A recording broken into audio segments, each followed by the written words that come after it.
Why does a company like Unilever sponsor this event?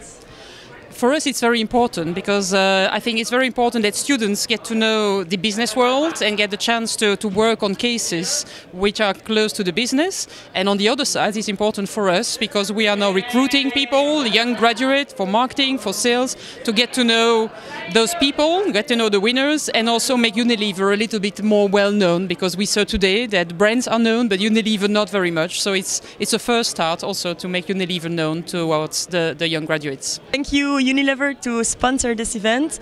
Now that the event is over, what is your general impression? Are you happy that you sponsored it? I'm very happy. I was impressed by the quality of organization.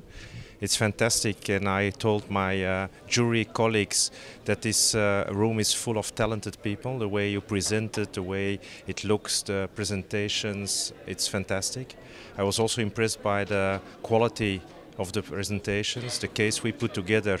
People of our company work for years, and your people, your students here, they come to quick conclusions, very crisp in 40 minutes. So I was really impressed, and I hope we will still enjoy a fantastic reception, having drinks and to chat with all the students, and that makes us think back to our old young years. Being a student was the most fantastic period in my life for sure, and that's why I love to be here and to come back.